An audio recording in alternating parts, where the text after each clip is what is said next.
Isso vai muito da postura do adversário. Depois, com o placar, né, no segundo tempo, eles também deram um passo à frente, colocaram mais gente na nossa última linha e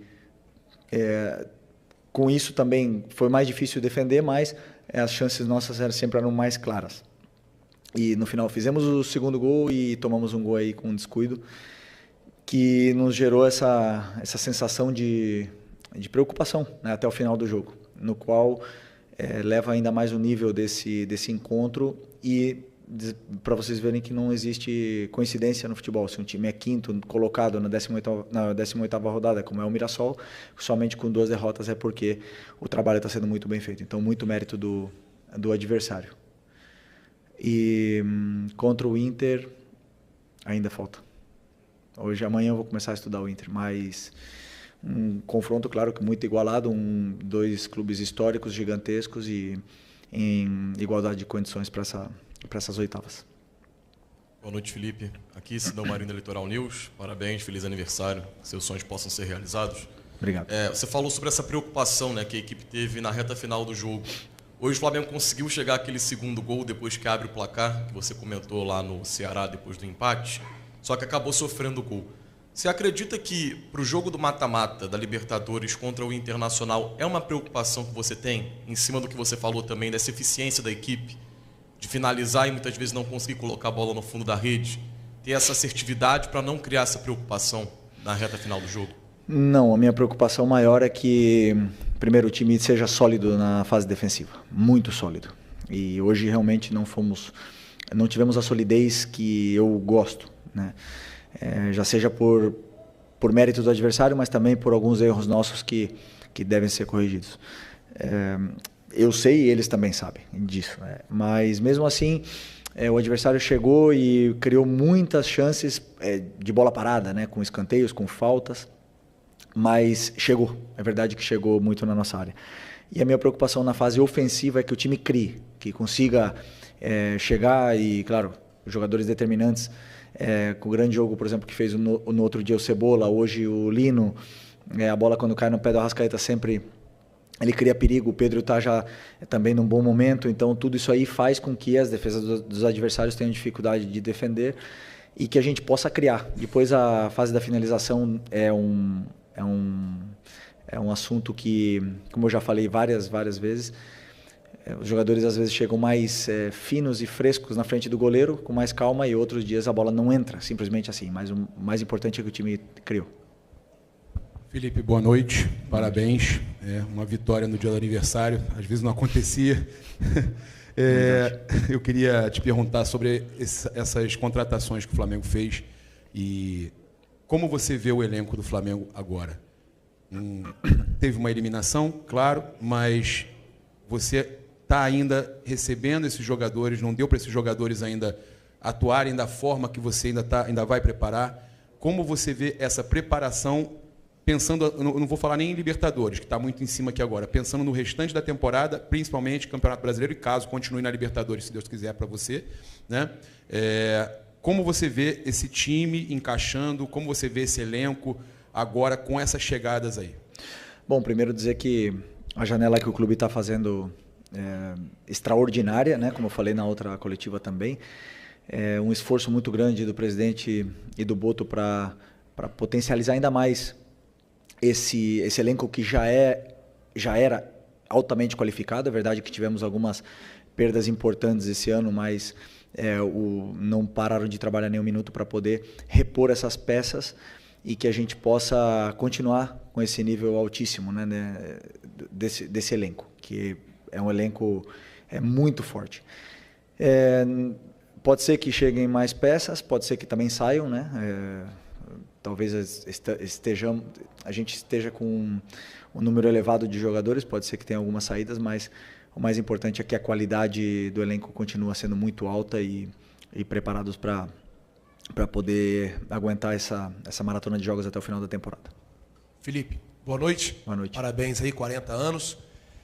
Felipe, com essas saídas, você teve o Gerson e o Wesley, que eram praticamente jogadores fundamentais no seu esquema de jogo, e chegada de 5 outros jogadores, contando com o Jorginho, que chegou antes do Super Mundial. O seu trabalho como técnico O maior desafio que você passa a ter agora é fazer com que esses novos jogadores se incorporem ao elenco, ou seja, fazer esse, entre aspas, novo time da Liga para você continuar aí o restante da temporada?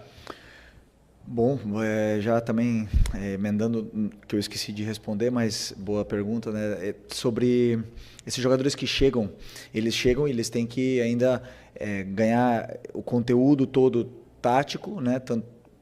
A parte técnica eles já têm, são diferenciados, muito diferenciados. Agora cabe a mim fazer com que eles se adaptem o mais rápido possível ao modelo de jogo, que não é só pegar a bola e fazer a diferença, existem muitos detalhes da fase defensiva, da fase ofensiva, da pressão alta, existem muitas coisas que os jogadores que já estavam mais tempo sim sabiam, mas não só isso, senão alguns jogadores que também machucaram, no caso do Eric e do Nico, que vinham jogando constantemente, que também ajudam com que qualquer jogador que possa chegar também possam assimilar tudo mais rápido, né? Então, obviamente que você falou do Gerson e do Wesley, são dois jogadores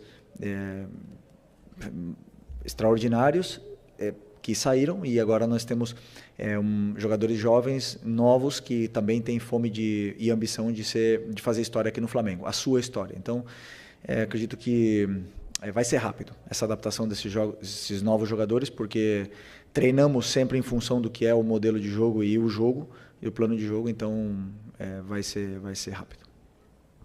Aqui Felipe, boa noite, parabéns pela vitória pelo dia de hoje. Marcos Martins, do canal da QCRN. Você comentou sobre a questão da característica do Mirassol, uma equipe ofensiva que tentou propor jogo, e você considera que o Flamengo, em algumas ocasiões, apresenta dificuldades contra equipes que não decidem marcar no bloco baixo unicamente e apenas se defender, como foi contra o Cruzeiro, por exemplo, que marcou pressão, especialmente no primeiro tempo, dificultou o jogo do Flamengo lá no Mineirão, e contra outras equipes também que o Flamengo enfrentou que não se dedicaram apenas ao aspecto defensivo. Você pensa em variações táticas para sair desse tipo de situação onde as equipes acabam neutralizando o Flamengo de alguma forma? Na outra coletiva a pergunta era se os times se fechavam e criavam dificuldades para o Flamengo. Agora são os times que jogam que criam dificuldade? Sempre, todos os times criam dificuldades para o Flamengo. Todos. Os que jogam, os que não jogam, os que se defendem em bloco baixo, os que pressionam alto, os que não pressionam. Todo adversário tenta anular e fazer um plano para anular o Flamengo e os adversários que venham pela frente. Então sempre são adversários complicados. E o Mirassol tem, como eu falei, um trabalho muito bem organizado, onde eles sim tentaram propor e tentaram sair da nossa pressão e conseguiram muitas vezes com êxito, também não todas, porque nós também roubamos bolas e criamos chances de gol a partir da perda da bola deles, mas é um adversário que teve muito mérito no que é o seu plano de jogo, que não é igual, nem um pouco parecido com o que foi o Cruzeiro no Mineirão, nem um pouco, mas é um trabalho muito diferente. A forma que o Mirassol e o trabalho que desempenhou aqui dentro do Maracanã, talvez, posso estar enganado, posso não estar lembrando, foi a equipe que melhor jogou contra o Flamengo no Maracanã durante esse ano, na qual tenho que dar parabéns para o treinador. Estou feliz por causa que ganhamos o jogo, mas tenho que reconhecer que eles foram muito bem no jogo e foi um jogo igualado, na qual nós fomos mais determinantes nas áreas. Felipe, Raíssa Simplício da Gol Brasil e da revista Placar, parabéns, feliz aniversário para você. Obrigado. Eu queria te perguntar sobre o Saul, acabou não entrando em campo hoje, mas você falava do Gerson, até você falava, vocês enxergam o Gerson de um jeito, mas eu gosto de colocar ele para jogar de outro jeito, e eu queria entender de você como é que você enxerga o Saul nesse time. Sei que ele ainda está pegando ritmo, se adaptando, mas se você vê ele jogando mais como segundo volante ou jogando mais como meia ali pela direita, enfim. E, se me permite, rapidinho, o Vinha e o Juninho Michael ficaram de fora da lista dos relacionados. Você acabou de falar essa questão do elenco, né, que está com bastante jogadores. Eu queria entender como é que foi o seu critério para decidir, por exemplo, deixá-los de fora hoje. Qual foi a primeira? O Saul, desculpa. Sim, já lembrei. O Saul é um jogador que é polivalente, ele joga em todas as partes do meio campo, já jogou de lateral, já jogou de zagueiro, já jogou até de atacante, mas hoje pelas necessidades que a equipe apresenta, pela composição do elenco, eu vejo ele como para essa posição que estava o Gerson, e agora está jogando o Plata e o Luiz Araújo e o Matheus Gonçalves. Eu vejo ele para essa posição, já falei com ele antes de ele vir para cá, que era a posição que ele jogava no Atlético de Madrid nos anos onde ele melhor rendeu. É verdade que nos últimos anos ele vinha jogando de volante, mas eu acredito que ele tem muito para oferecer nessa posição. Ele chega bem na área, ele é um jogador determinante na frente, faz a diferença, mas com certeza hoje era uma das opções minhas pro banco na parte na substituição de um dos dois volantes se precisasse, né? É claro que ele não tem, como eu falei, o mesmo conteúdo ainda, são vários detalhes da fase defensiva, são vários detalhes também na fase de construção, que ele vinha treinando mais na frente, então tentei segurar um pouco essa substituição hoje dos dois. E também do Vitor Hugo, que estava no banco como opção de volante. E sobre as escolhas, eu formato o banco em função do que o jogo pede, em função do que a equipe precisa. Claro que o Vinha é um jogador internacional, um jogador que já todo mundo sabe da qualidade que tem, mas na hora de escolher e ficar com 3 laterais esquerdos no banco, onde provavelmente não ia entrar nenhum deles, como hoje não entrou nem o Ayrton, então eu optei por deixar ele treinando hoje, porque ele precisa de treino, ele precisa de ritmo, da mesma forma que o Juninho e da mesma forma que o Michael. Então, a hora que precisar, eu sei que eu posso contar com eles, que eles estão bem treinados, e foi mais isso, mais em função do que um plano do que a equipe precisava para o jogo. Aqui.